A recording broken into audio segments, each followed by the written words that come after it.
As circunstâncias em que essa igreja nasceu, gente, também é muito interessante.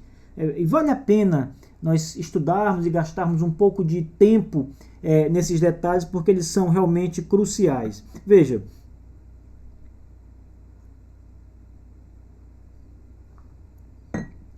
como a igreja é uma igreja de imigrantes, e muitos americanos estavam ali chegando ao Brasil, se reunindo entre si, e dentre eles, como citamos agora há pouco, haviam não só batistas, mas também presbiterianos, congregacionais também estavam no meio. Temos inclusive uma lista com os pastores em 1870, pastores presbiterianos, em sua maioria os pastores eram presbiterianos. Depois haviam pastores batistas e pastores congregacionais também estão nessa lista. E com eles, membros das igrejas referidas, destas confissões de fé, tanto presbiterianas, como congregacionais, como batistas, como vimos agora há pouco. Então, inicialmente, todos eles, quando chegaram dos Estados Unidos, procuraram estabelecer-se no país, procuraram adquirir terras, compraram terras. A maioria desses homens já lidava com a terra, eram fazendeiros, criadores, agricultores. Então procuraram chegar no Brasil e começar a sua vida no país adquirindo propriedades, terras. Cercavam suas terras, construíam suas casas, começavam plantio de colheitas, começavam a lidar com a criação do gado. E assim eles demoraram algum tempo para se adaptar ao país e para iniciar a sua vida. Só depois de algum tempo eles começaram a tratar dessas questões mais ligadas à área da religião. Então, depois de estabelecidos no país, é que começaram a pensar nessa questão das igrejas, né? Então, dentre os imigrantes, haviam também os pastores, como bem foi frisado. No dia 17 de junho de 1870, houve uma conferência dos ministros evangélicos em Santa Bárbara. Então veja que coisa interessante. Já nesse tempo, 1870, os pastores batistas, congregacionais, presbiterianos se reuniram, certamente com alguns membros também dessas mesmas fés aqui, e iniciaram o que foi chamado de Conferência dos Ministros Evangélicos de Santa Bárbara do Oeste. Essa conferência tinha um tema que era: quais meios de chamar ao evangelho a população desta província sem distinção de nacionalidade? Então perceba, gente, é um momento também de corrigirmos um erro histórico ou uma injustiça histórica. Geralmente essas igrejas dos imigrantes, ou seja, não aqueles que foram enviados por uma junta missionária, mas aqueles que vieram fugidos da guerra, geralmente essas igrejas não são reconhecidas como igrejas evangelizadoras. Então as pessoas geralmente entendem que essas igrejas nasceram apenas para os seus próprios patrícios. Então era uma igreja só para batistas americanos. Eles não falavam muito português, quase nada. Então era uma igreja que só lidava com americanos. Não tinha aquele caráter evangelizador, de conversão, para pregar aos nativos do país. Geralmente isso é dito sobre essas igrejas. Mas perceba que essa conferência, que inclusive foi expressa em jornais da época, em São Paulo, essa conferência dos ministros evangélicos tinha, sim, um caráter evangelizador. O tema dessa conferência era exatamente esse: quais os meios de chamar ao evangelho a população desta província sem distinção de nacionalidade. Ou seja, todos, eles queriam alcançar todas as pessoas do Brasil, de um modo geral, para o evangelho. Como fazer isso? Então você percebe que essas igrejas, esses pastores, não havia igreja fundada ainda, mas esses pastores já tinham a mentalidade de evangelizar o país. Então não é correto dizer que essas igrejas não eram evangelizadoras. Elas eram evangelizadoras, sim. Após essa reunião da Conferência dos Ministros Evangélicos, um documento foi escrito e foi aprovado nessa conferência. Esse documento apontava 4 questões importantes a ser tratadas. Mas me chama a atenção o primeiro ponto desse documento. Então, o que fazer para alcançar essas pessoas? O primeiro ponto do documento era o seguinte: guardar o dia do Senhor. Meus irmãos, isso é impressionante. Para alcançar a nação, o país, os batistas, os presbiterianos, os congregacionais entendiam que era necessário começar observando o mandamento. E o mandamento não o mandamento de levar o evangelho adiante, mas o mandamento de consagrar um dia de repouso ao Senhor. O 4º mandamento da lei moral dos 10 mandamentos. Guarda o dia do Senhor. Isso revela que entre os protestantes, todos eles, havia um temor a Deus e um grande desejo de observar a palavra do Senhor e observar esse dia do Senhor. Isso significa dizer que aqueles homens e mulheres que vieram ao Brasil realmente levavam a sério a Escritura e realmente guardavam o domingo como um dia santo, como um dia consagrado a Deus. Guardar o dia do Senhor foi um dos 4 pontos levantados nesta reunião. O primeiro foi guardar o dia do Senhor. Talvez com o seu exemplo, com a conotação de não trabalhar no domingo, aqueles homens podiam mostrar ao povo, de um modo geral, que eles faziam algo diferente.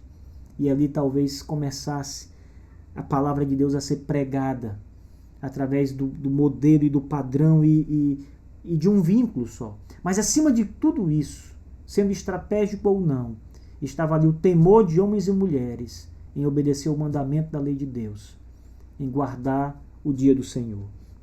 Ora, às vezes as pessoas até acham que isso é algo pequeno, talvez desnecessário, talvez até mesmo irrisório demais. Mas, meus irmãos, entre os batistas, olhando aqui para a nossa denominação, para os batistas de um modo geral, sempre, em todas as confissões de fé que os batistas produziram, houve a preocupação em observar o dia do Senhor. Está registrado isso nas confissões. Não era algo pequeno para os batistas guardar o domingo. Não era um mandamento secundário ou algo de menor importância. Era trivial para a santificação, para a obediência, para o temor a Deus. Guardar o dia do Senhor. Então, se você começar a observar as confissões de fé dos batistas, até a atual, você vai ver que esse mandamento está lá, até hoje. Isso que os batistas guardam com tanto zelo, nada mais é do que uma herança puritana.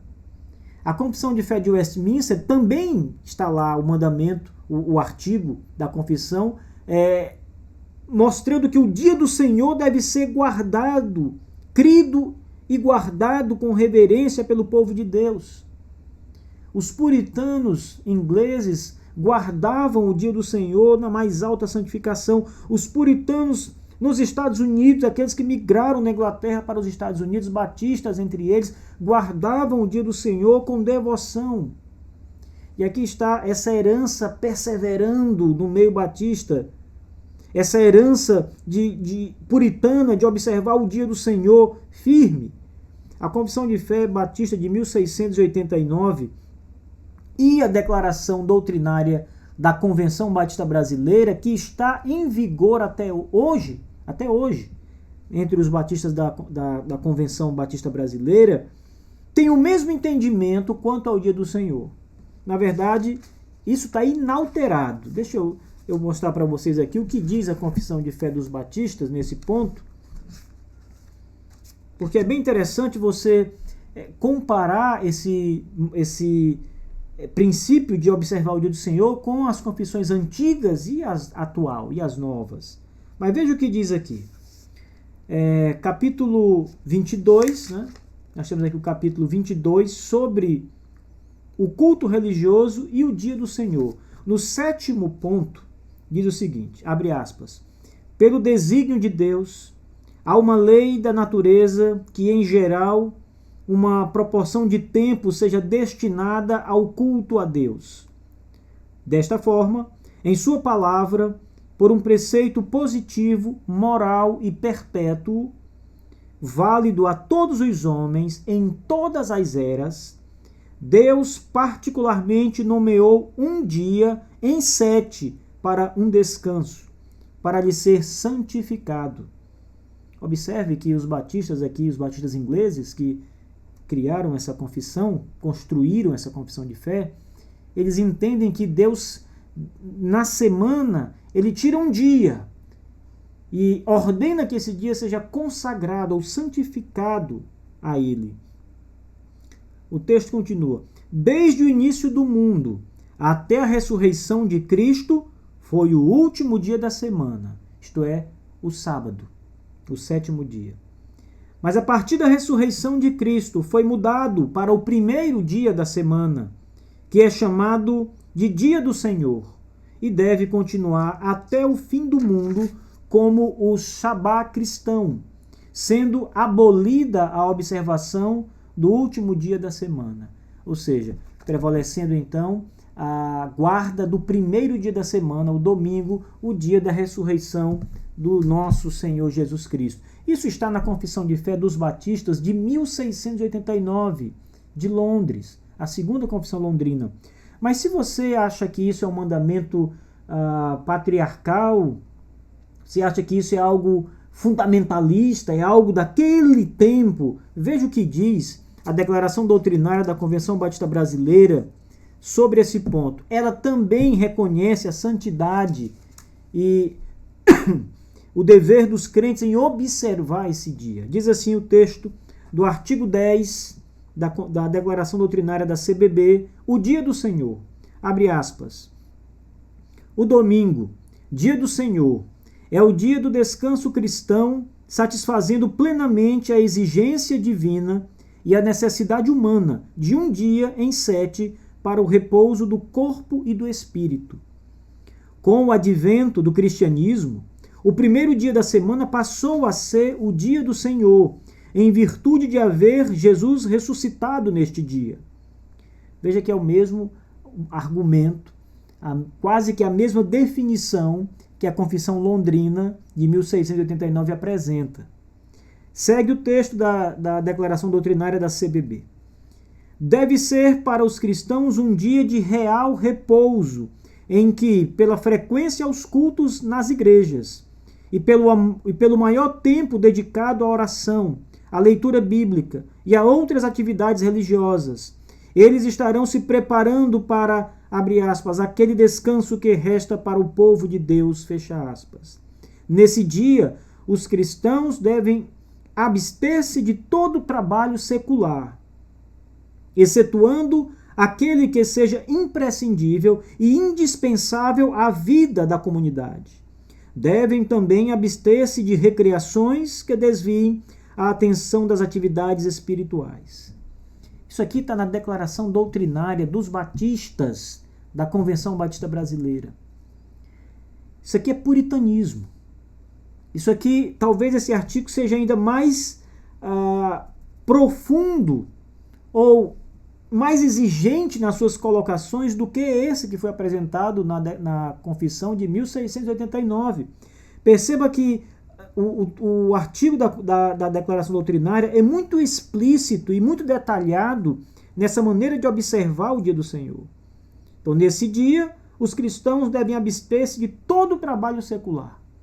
Trabalhar no domingo é pecado, segundo o mandamento. Se você não santificar o domingo e parar as suas atividades no domingo, você está pecando. E era assim que os batistas de Santa Bárbara do Oeste entendiam também. Por isso que o primeiro ponto lá do documento produzido em Santa Bárbara do Oeste, daqueles batistas, presbiterianos, congregacionais, foi observar o dia do Senhor. Restritamente eles faziam exatamente isso que está aqui. Não trabalhavam no domingo, paravam suas atividades A única atividade permitida era a atividade religiosa, o culto a Deus no dia do Senhor, o serviço cristão. A declaração da CBB também diz corretamente que apenas serviços imprescindíveis, indispensáveis à vida da comunidade podem ser realizados nesse dia. Devem também abster-se os crentes de recreações que desviem a atenção das atividades espirituais. O domingo não é dia de brincar, não é dia de jogar bola, não é dia de diversão para os crentes. Então, quando você faz isso, você quebra o mandamento. Você peca contra Deus. Você não santifica, não guarda o dia do Senhor. Você não tira um dia para o Senhor, você tira um dia para você ao fazer isso. Perceba, irmãos, que os batistas, já em 1870, aqui no Brasil, tinham essa convicção de guardar o dia do Senhor, como está lá no primeiro ponto daquele documento que a Conferência dos Ministros Evangélicos afirmou ao se reunirem, batistas, presbiterianos e congregacionais. É muito interessante isso, muito interessante mesmo. A declaração doutrinária da CBB, como nós vimos, segue o mesmo padrão puritano da observância do dia do Senhor. Ora, hoje você vai observar a maioria das igrejas batistas, eu quero me retratar só aos batistas aqui. Não estou pensando em outras denominações, em outros grupos, mas aos batistas de um modo geral. Os batistas, quase que nenhum guarda o dia do Senhor.